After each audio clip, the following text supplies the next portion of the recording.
Перед любым фотографическим художником стоит такая непростая задача – упаковать непрерывное течение жизни в моментальную двухмерную картинку.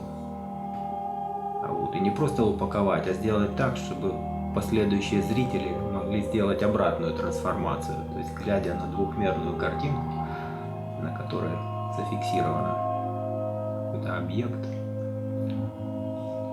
развернуть это в своем сознании и увидеть то непрерывное течение жизни, которое фотограф зафиксировал.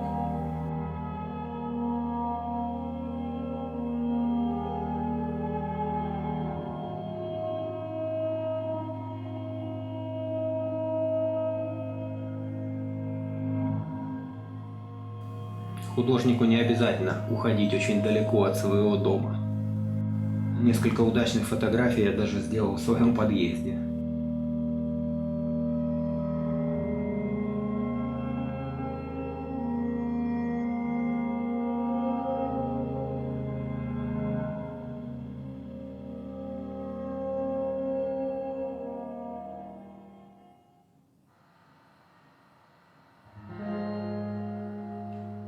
Фотографией я стал заниматься очень и очень давно, практически с самого раннего детства. Где-то в 3 года родители подарили мне фотоаппарат.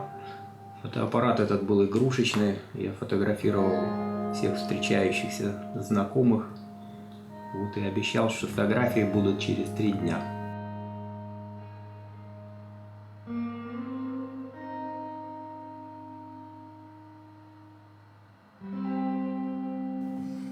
Существуют некоторые места, которые меня чем-то привлекают, но у меня не получается сходу положить это на кадр. Требуется зачастую несколько подходов, может быть, даже на протяжении нескольких месяцев или даже лет.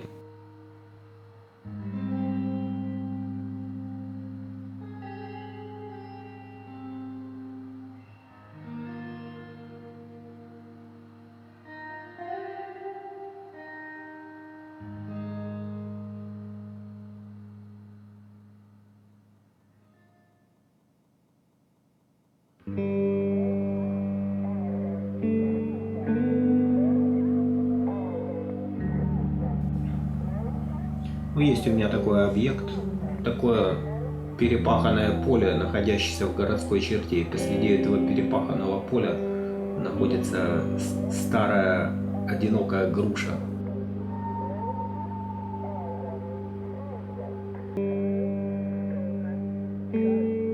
Я на протяжении многих лет фотографировал это дерево, но оно для меня было просто частью композиции. Когда я показал эти фотографии маме, она вспомнила, что она часто отдыхала под этим деревом, так как работала неподалеку.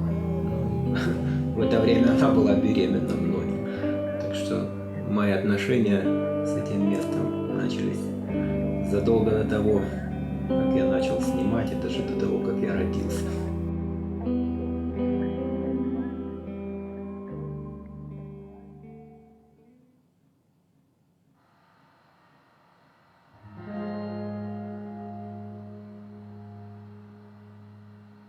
Течение времени, наверное, самая такая знаковая вещь для меня, и, может быть, то, что отличает мои фотографии от работ других людей. Я не очень стремлюсь зафиксировать именно что-то такое уходящее, это может быть вторично в моих фотографиях, а меня интересует именно такая, как бы вечная основа, наверное, существования.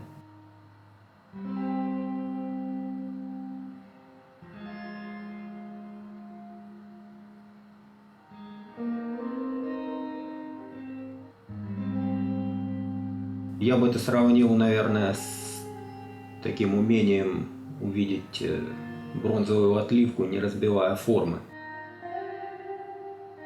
Я как-то завязываю людей в общую ткань композиции и делаю такой единый паттерн, я бы так сказал. То есть человек, природа, свет. Там даже какие-то могут быть такие отдаленные ассоциации и отдаленные по времени, как фотография проявляется. Какие-то слабые такие связи, слабые токи. У меня вообще такое искусство вкрадчивое. Фотограф не должен быть так заметен очень.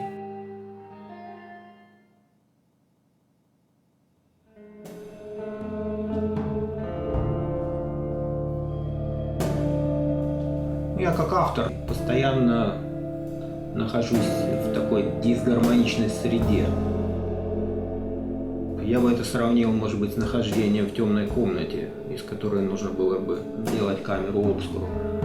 Вот для того, чтобы это сделать, необходимо пробить маленькое отверстие, но нужно знать, где его пробить. А не следует забывать, что комната все-таки темная. Преодолевать сопротивление окружающей среды мне было настолько непросто, что в какой-то момент я вообще прекратил занятия фотографией.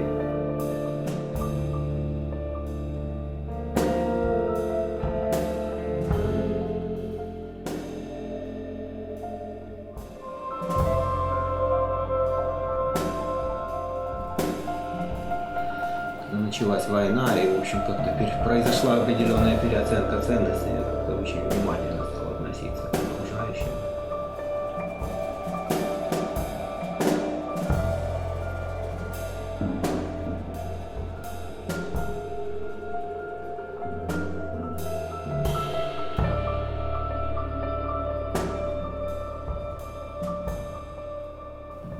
Мне так казалось, что, может быть, мы этого не увидим больше никогда.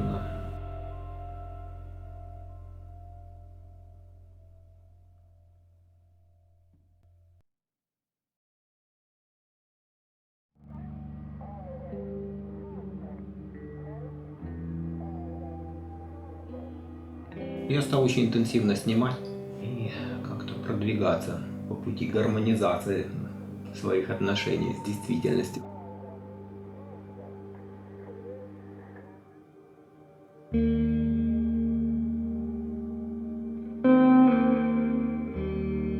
Когда ты развиваешься внутренне, то приходишь постепенно к такому осознанию, что преодолевать среду, может быть, и не нужно. Нужно как-то в ней растворяться. Ну, эти фотографии, которые я делаю, их делать нетрудно.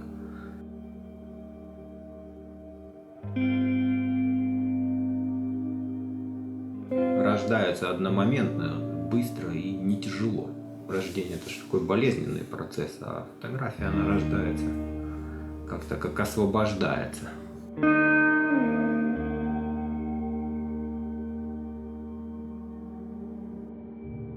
Предпосылкой для того, чтобы создать полноценное произведение, я считаю, что является такое одиночество внутреннее.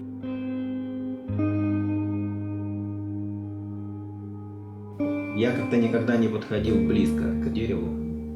Вот только на съемках этого фильма я впервые подошел так и осмотрел его вблизи.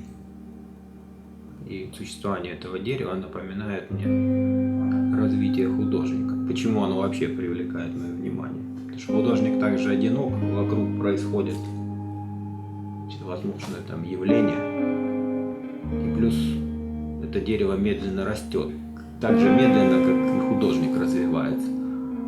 Потому что как дерево кольца образует там каждый год, так художник он набирает какой-то вот опыт восприятия действительности.